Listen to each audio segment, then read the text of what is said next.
What's up, everybody? It's your favorite show, Get a Bucket. I'm your host, Trey. I'm your host, Chris. See, that's what happens when you keep trying to improvise. You mess up. Stick to the script, man. Stick to the technical. No, how's everything with you, bro? Brother man, what's going on? Man, outside of my finger jammed, everything has been pretty good. You know, games be a little tricky sometimes, right? How about yourself? I'm just here to be alive, bro.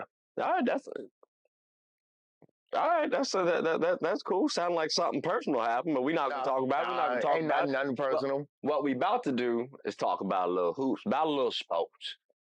So you about ready? Let's get it what they want. The best damn sports show on the planet.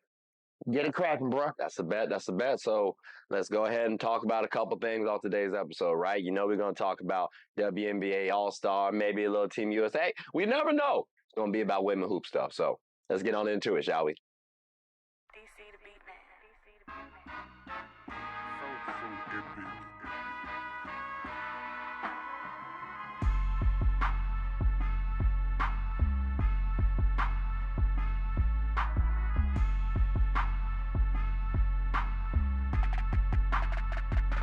All right, ladies and gentlemen, we are back. Listen, Chris. Yep. WNBA season. It's been a hoot and a half, right?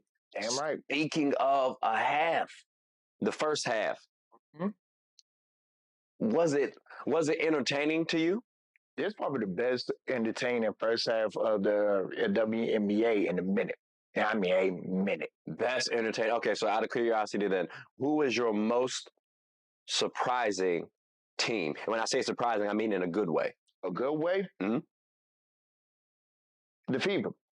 Okay. See, I said the Lynx personally. What made you say the Fever?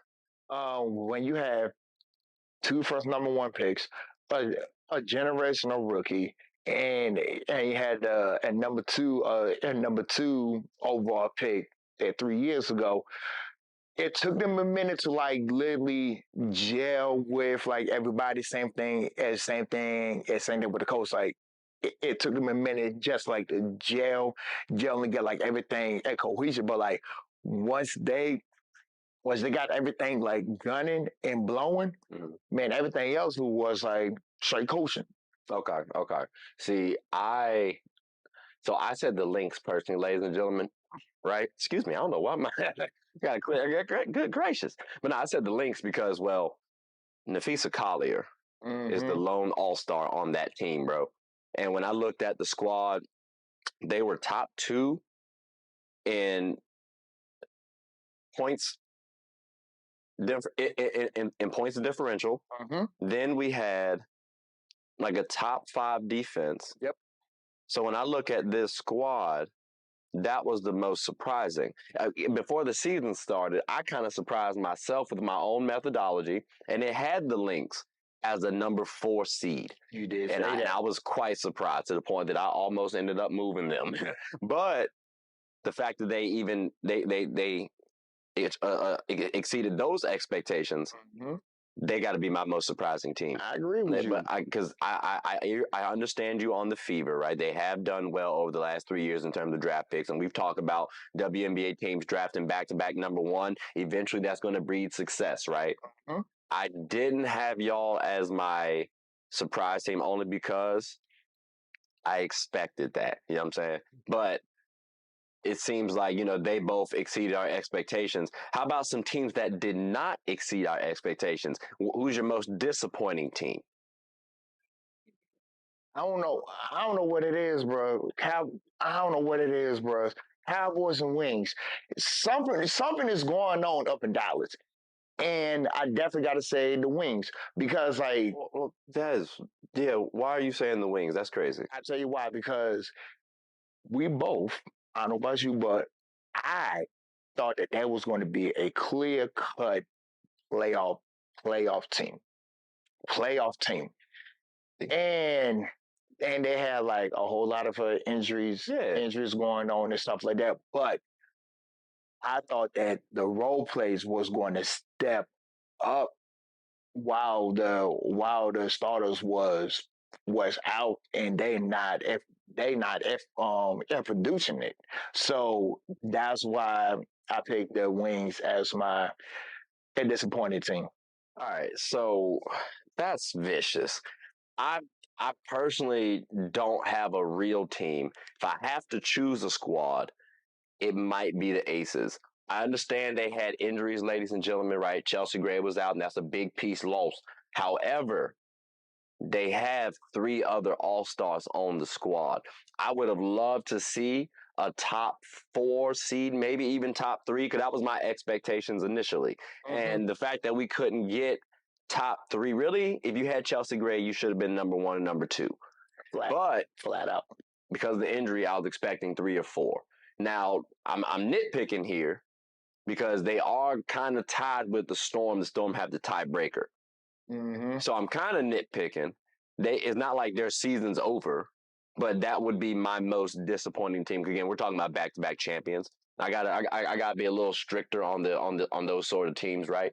But the Wings, though, brother, that's vicious because again they've had extreme injuries. Satu Sabali's out. Then they had Jalen Brown who was out. Natasha Howard was out for a little bit. Like those are key injuries, ladies and gentlemen. So this man is vicious. Dang, on I'm not that is vicious. no, you are I'm vicious not about that, vicious. bro. The thing is, like when you are a perennial playoff team and you gave the Aces a run in the second round, ain't no way that you could let it go from the second round to literally and potentially having a top three pick. All right, so I'm gonna just say this because of the injuries, I do think you can drop as a team. But saying that they gave the Aces a run for their money, that was a little tough because they did get swept. So I Yes, mean, they did. I mean that part I was questioned about, but the drop off, I don't know. Like Enrique is at that time on this team the only All Star on the squad, and matter of fact. Let's transition to the All Star game, right? Because the All Star game was actually pretty entertaining. Y'all see the jersey, right? We got to talk about this. Just a quick little highlights for the All Star game of the WNBA.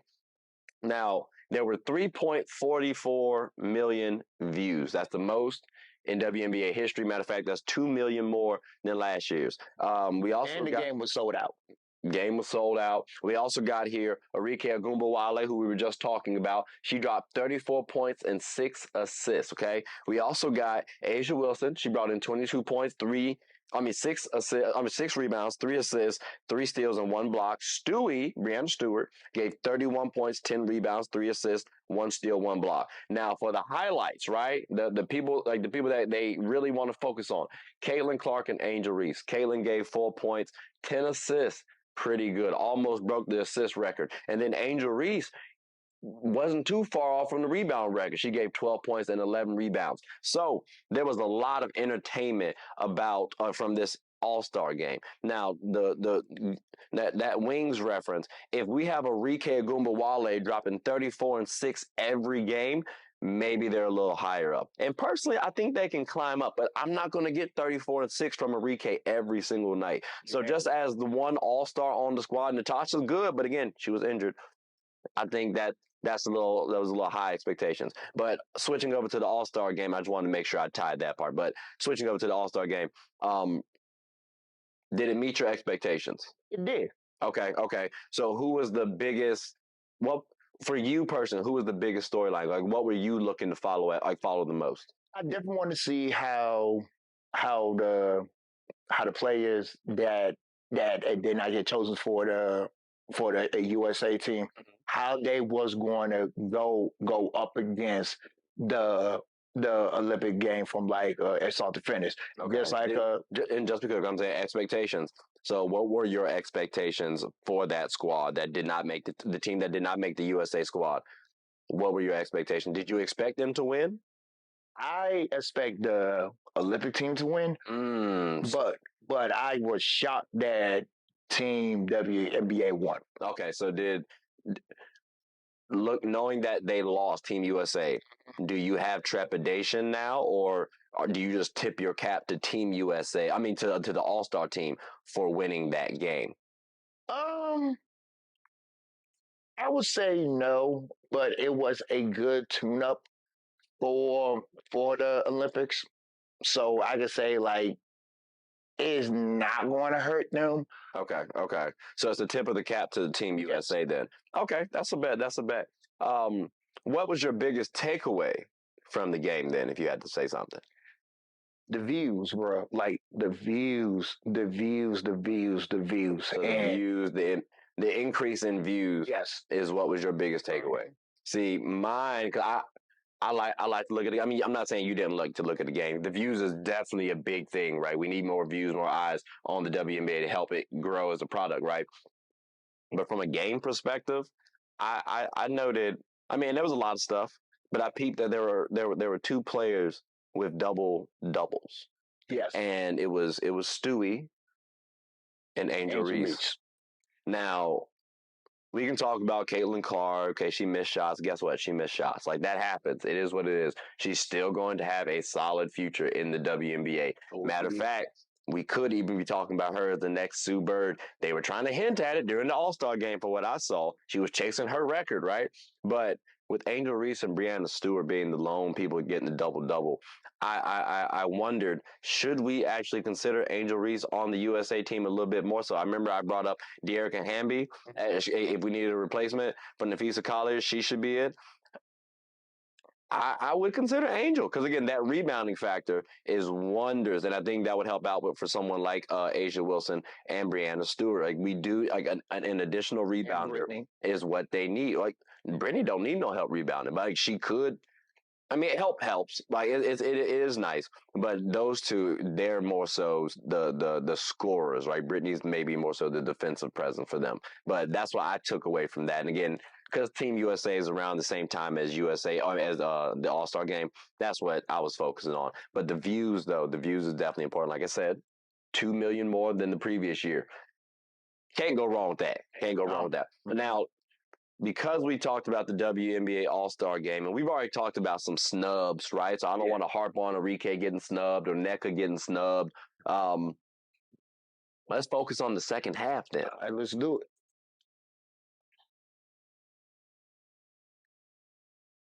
Like, what's your biggest focal point for the second half? Who's going to be second and behind Asia in MVP? And this probably be the tightest rookie race that we have in a long time. Well, I said focal point. So again, focal points. Yeah. Hold on. So you remember you said your team was the Fever. Yes. Yeah. So you got to talk about the Fever. Okay. Yeah. So what's your focal point for the second half then? Mine is, can the Fever keep that high level going? Can they get a somewhat a higher seed in the playoffs? Okay. I'm personally focusing on Nafisa Collier and the Minnesota Lynx, because as long as she's healthy, they got a shot at upsetting some teams in the WNBA playoffs. Again, 3 seed, Commissioner Cup champion. Like, yo, that's pretty impressive. So that's what I'm focusing on, because she was injured, returned. I was surprised at that All-Star game, but let's see what happens. Because again, I've compared her to a healthy Kawhi, which I believe that's, ladies and gentlemen, a top 5 player in the WNBA. But they can add one more thing. I said focal point. See, you always be trying to add stuff, man. I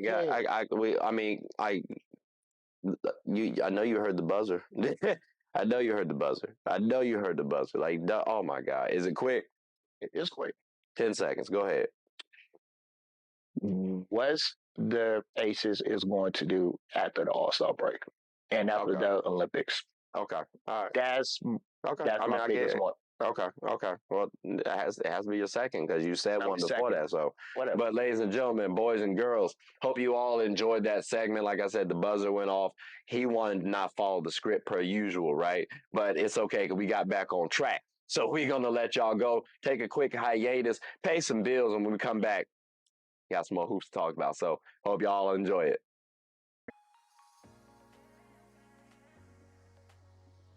The I'm Perfectly Made Foundation believes that routine screenings can save lives. and that access to these services should not be a barrier. Our mission is to promote eye health education, free eye exams, free eye screenings, and free glasses to our communities with the focus of highlighting early detection. The I'm Perfectly Made Foundation also gives individuals with low vision and blindness the opportunities to be a part of certain community events regardless of visual impairments. All right, ladies and gentlemen, we are back. Listen, Chris, Yo. WNBA season's been a good one so far, right? It's been a good one. You always got to love playoffs. Always got to love playoffs, though. So, for this season, it's prediction time. We'll see what happens when the playoffs actually hit. Who are your top two contending teams? And only give two, brother. I swear, if you say another team, I'm going to go ahead. Y'all know how you do.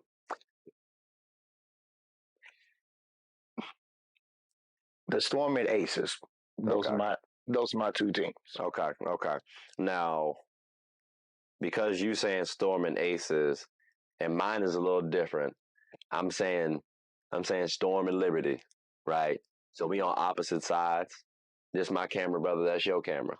I'm gonna need you to let them know what's up. But we gonna start off with why you saying the Aces, because that's where we differ a little bit. Okay. I said a little bit though. Don't do that. Okay. My go. Bet. So, yeah, the main reason why I picked the Aces is because until you at the throne of champ, they're still going to be in the picture. They are still going to be in the mix. They got a cohesive. They got depth. They got damn near damn near the Olympic team that started five. You got one of the best players in the game in Asia, and you got point guard and Chelsea Gray, and you also and still Becky Hammond is one hell of a coach. So until if as long as they don't get that big injury, until you dethrone the champs, they are still going to be in the mix. I hear you. I do. I get it. My thing is this, and I know we've been here before, right? Liberty having the top seed. Um, they do seem a little bit more balanced, just a little bit more. And then I also got to think Jonquel Jones shooting 40% from three. Again, 40% from Tracy. You know what I'm talking about? Holla at your boy. Like, that's crazy, okay? So if those things hold up, especially in playoffs, how do you stop it? Because we've already talked about Brianna Stewart, arguably the best offensive player in the game. Then we got to talk about Sabrina Ionescu, who can snap at any moment. So now if we add in Jonquel Jones, 40% from three. Then we still got Benaje Laney, who can get a little bucket. And then Kayla Thornton out there off the bench coming off of them and hooping. Because I don't think Courtney Vandersloot needs to be in the closing lineup. I think you need to have a little bit taller players with a little bit more defensive versatility. And that's where Kayla Thornton comes in. So I think last season they were missing that. This season they got it. Shout out Kayla for X Factor. Like, that's going to be a wonderful time for me. I got to lean that. And then I'm going to save that for later. But those are our two contending teams. Okay, so that's our differentiators. Why are you saying the Storm out of curiosity? Like, the Storm? I can tell you why. I can tell you why. Yeah, the Storm is one of my also contending teams because they got one of the best defensive switching teams in the game. They got the best five cohesive. They got good depth. They got a good coach. They got a good fan base, and they know how to win. I agree. So basically, long story short, for me, they are the best defensive closing five in the WNBA. Like, they have that. Okay. They also have versatile defenders, and scorers. And they're like top 5 defensively in steals and blocks. That closing lineup, mind you, that I was talking about. Um, I do question depth just a smidge, but personally, I think it's sufficient. And I actually compare them a little bit to that 2008 Lakers team. Now, whether or not Jewel Lloyd is going to get them over the hump, because when she was a champion, she wasn't that 1A, right? She was more so like a second or third option because Sue Bird was there, Brianna Stewart was there. Now she's got to be that lead dog. Let's see what happens. I'm curious if she can. I think she can, but you got to prove it to us. So I think the Storm have enough balance, have enough talent to get the job done offensively and defensively, and that's what you need for a championship team. But Absolutely. okay. Um, Now we spoke highly of those teams. Spoke highly of those teams. Are there some teams that you think they should look out for? Yes. Just one team. Just one team. One and team. let's since you said Aces and Storm, I just list them off real quick. Who you got? I would say the Liberty. Okay, so the Liberty is for The Storm. Oh no, Aces. okay. So then who would be for the Storm? The Kinetic Sun. Mm, okay. That's interesting. So for me, because I said Storm and Liberty, right? I think for the Liberty, it would be the Sun. And then I think for the Storm, I think it's the Aces because they do match up well. And I would love to say the Phoenix Mercury. They just need to have a little bit more depth for one of those teams. But those two teams, it sounds like we do have a couple similarities. I would love to throw in the Minnesota Lynx as well. I just think they need like another All Star. Like let's say Alicia Gray decided to leave the Dream and go to the Minnesota Lynx. We might have something. Still just a smidge off, but we might have something. So that's what those are the teams. But okay, all right, that's cool. That's straight. Do you have a favorite first round wish list?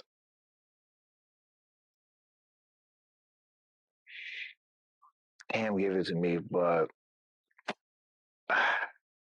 I would love, and I want this rematch. The Liberty and the Aces. First round? Oh my God, that's filthy. First round. No, that's disgusting. Nah, I can't do that, bro. I got to see the Sun versus the Fever because it's one of the old dogs coming up against the new pups, and I'm expecting the Sun to win, but I can see the Fever upsetting the Sun, right? Like that's a possibility. So I don't want to talk about how probable it is. It's just a possibility. But that would be a good matchup because that Sun team is deep, it's sturdy, and they've been here before. So I would love to see that matchup as a first round, and it's not taken away from my finals expectations. Yours is though. That's disgusting work, and I'm glad the buzzer went off because I was like, "Oh my God, you're so annoying today. You're just so irritating." But ladies and gentlemen, what we're gonna do is take a quick hiatus. I'm glad the buzzer time because he was getting a little wild. But we'll pay some bills. Come right back. Hopefully he chill out. Maybe it's the Kobe shirt today. He got the goat on. You see how he acting. But when we come back, we got more supposed to talk about. So we'll be back after a moment from our sponsors.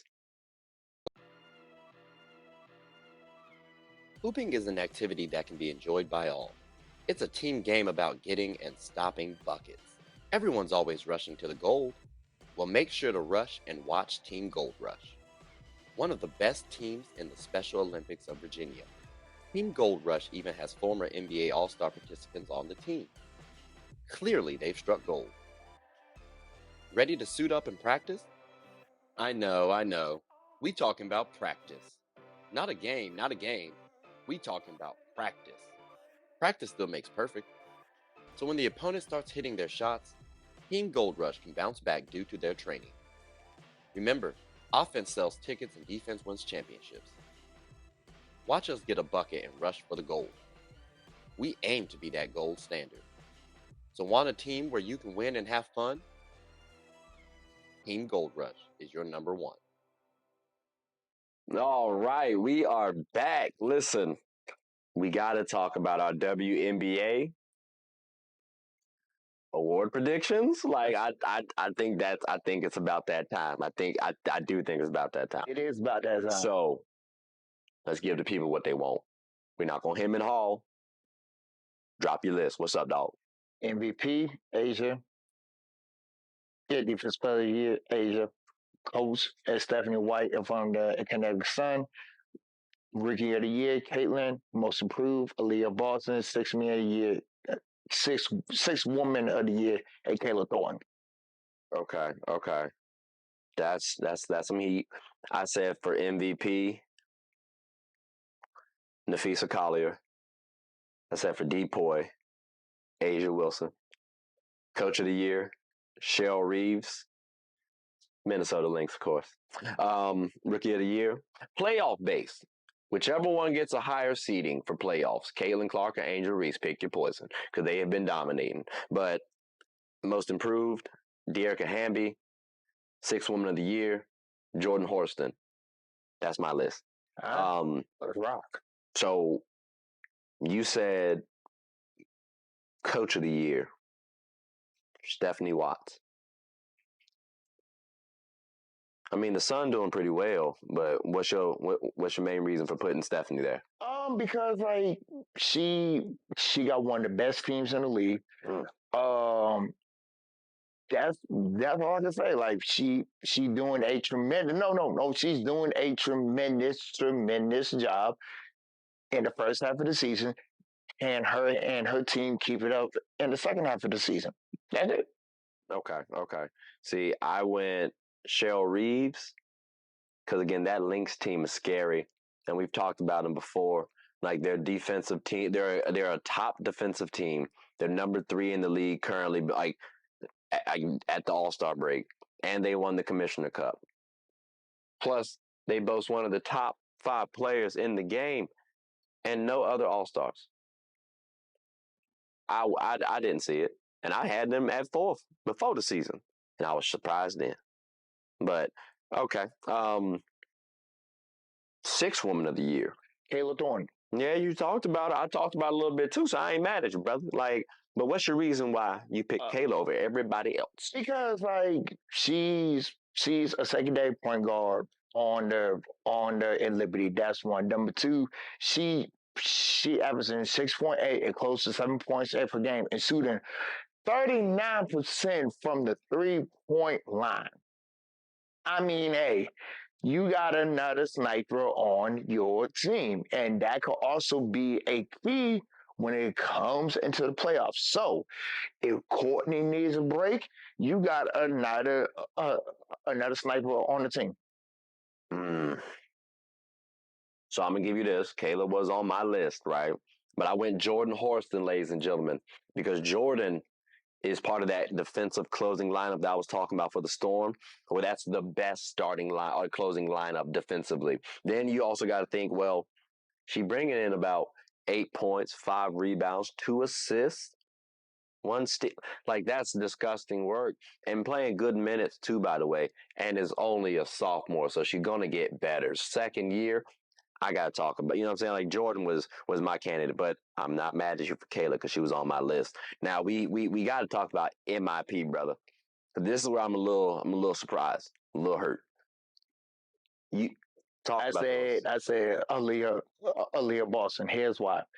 From being the number 1 overall pick last year to continue to grow, and you got another good player too.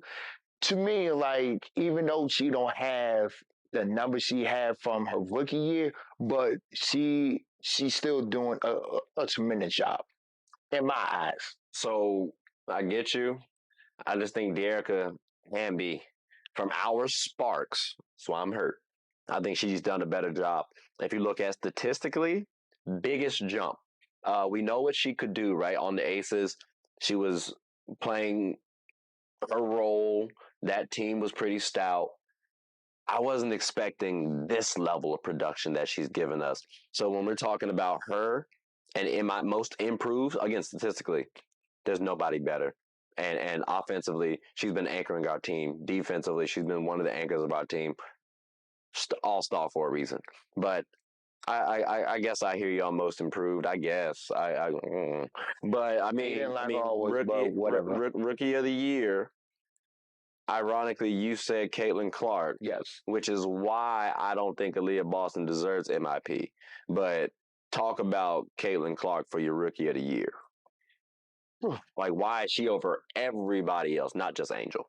For you. Keeping the team afloat in the playoffs, leading the league in assists, and now like actually getting the flow of the game from You mean how the regular season, not yeah play? Okay, okay. yeah regular season. So like I mean, and she is so out in arenas. Okay. I can never see that from another rookie. Okay. See, I personally say, and I get you right. Fans are probably going to lean Caitlin. I personally think whoever has the higher seed deserves it. Once they traded Marina Mabrey, that's a big piece gone from the sky. And if they eclipse the Fever, and if Angel Reese is leading the helm, still doing double doubles, I can't see why I shouldn't give it to her. Now, if Caitlin Clark is a higher seed, then I have to slide it her way because there has been a solid impact to the squad. Aaliyah Boston has been playing well as of late too, so I got to note that part. But whoever gets the higher seed wins it for me, the rookie of the year. Now, Depoy, we both said Asia. We both said Asia. I'm gonna just say it like this, brother. For me, my main reason was Asia is top 5 in steals, blocks, and rebounds. She's also, yeah, you know what I'm saying? Like that's pretty dominant defensively. So I hear you on Asia for Depoy.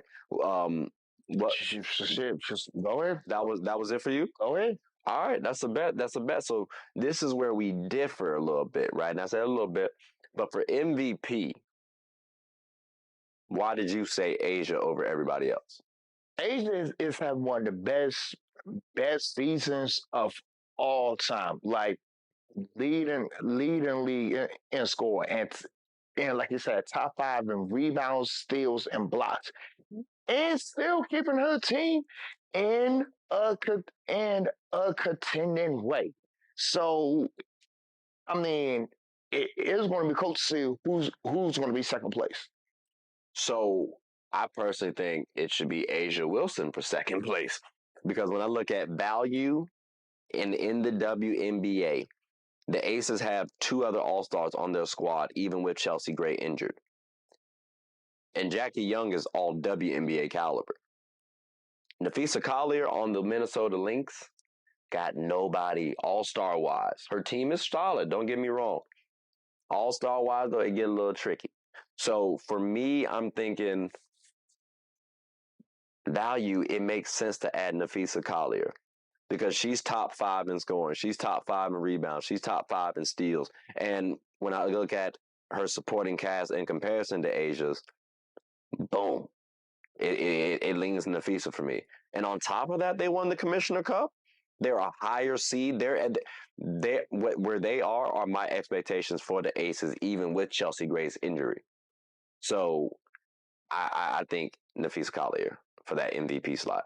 But if she does not, like, 'cause she was injured before, now because to your point, if her production dips or if the links start to dip, then I'm gonna lean Asia because she's been extremely dominant.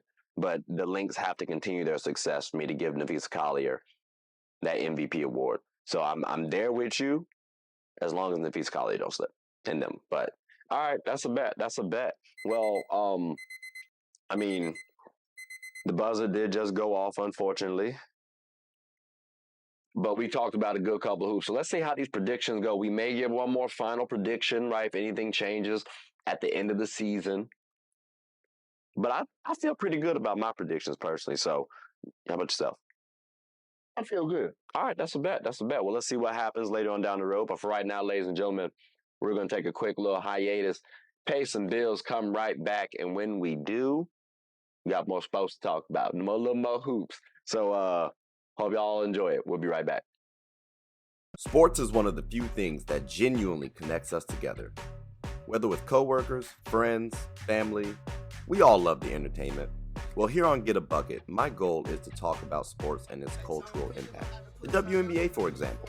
The WNBA is loads of entertainment, from the new rookies battling, displaying their skill sets, and preparing to take the league by storm, to the titans and the MVPs of the league clashing for battles we'll always remember.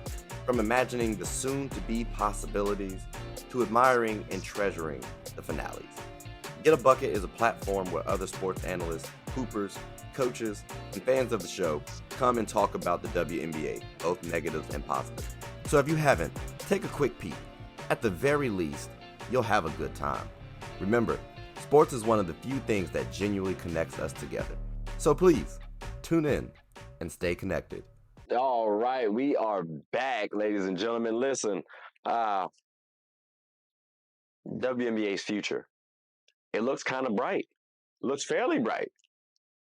Think we got some lofty expectations, but maybe we need to talk about it, right? Because the WNBA actually just received $2.2 billion from the NBA's TV deal, which the NBA received $75 billion, but the WNBA received $2.2 billion of that over 11 years. Now, what that totals to is $200 million annually, okay? So if they're getting $200 million a year, that's a pretty penny. Almost 4 times more than what they've been getting. So my question, Chris, because the executive director,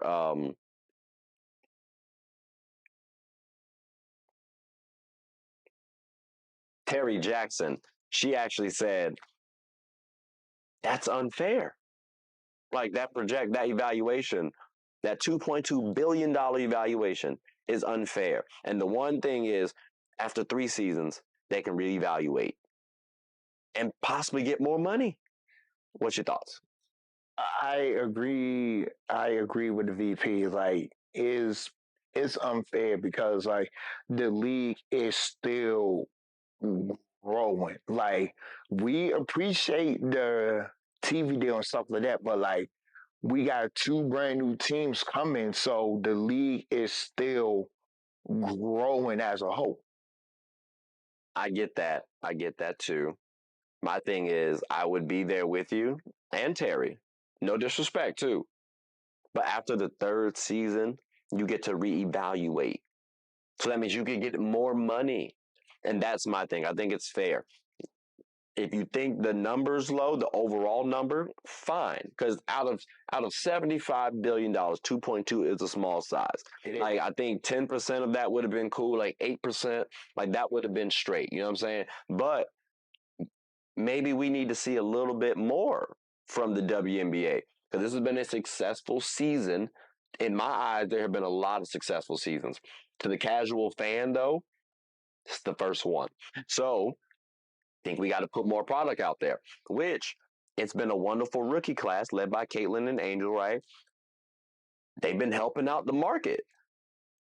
Will that continue?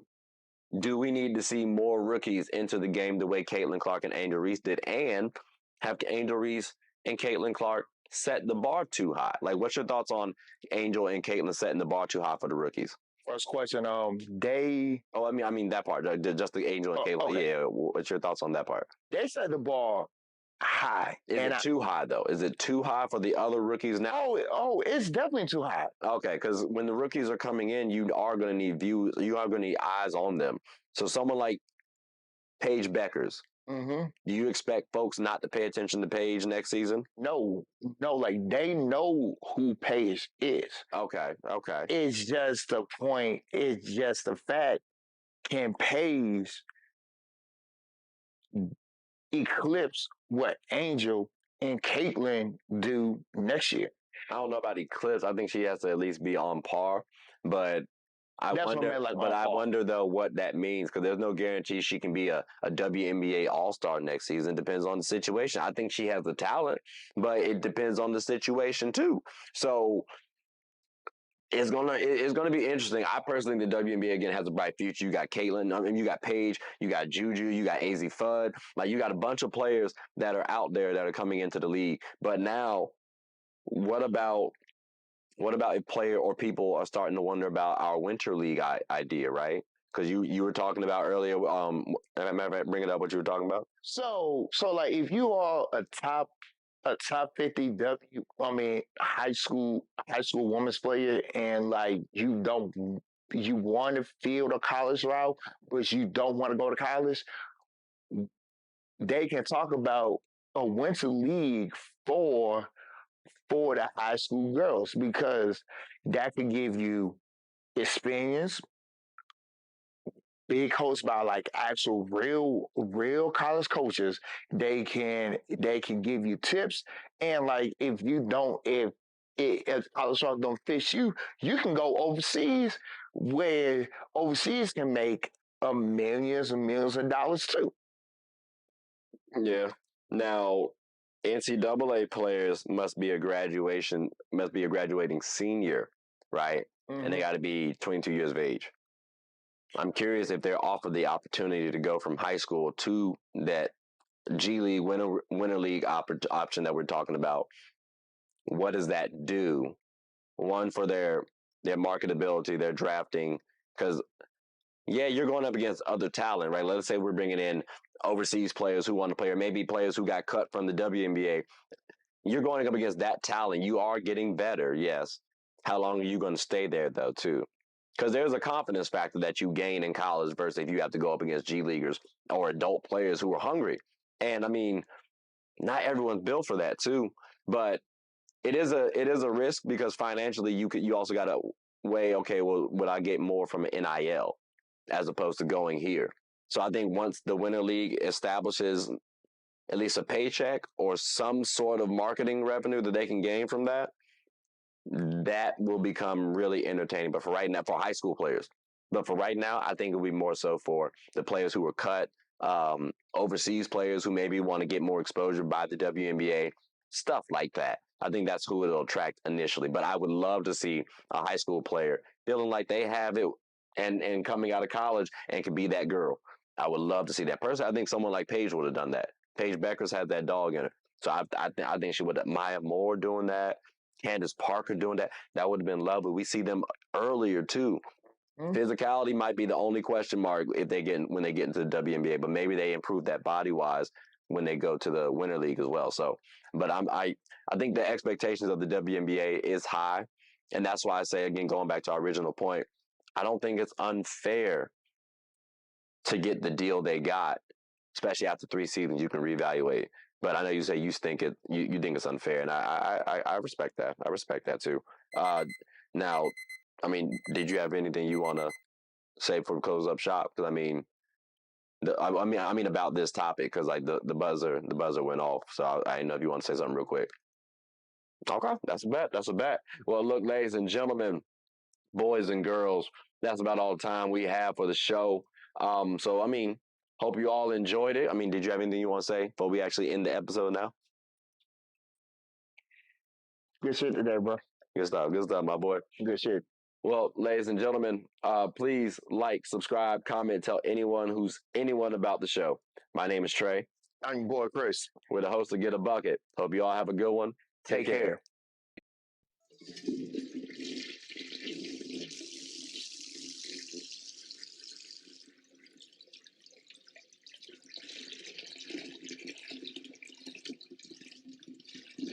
Oh, I did not know you guys were still here. As you can see, we're at the back end of the show. No pun intended, but look, hope you all enjoyed it. And before you go, please subscribe to the YouTube channel, follow the IG account, share the content to anybody who's anybody. And most importantly, leave your thoughts and comments below. But I got to go back and play Buddy in 2K, so let me unmute him real quick. Excuse me. Hey, boss, I'm back. Nah, you better catch this word. You know we get buckets around here, kid.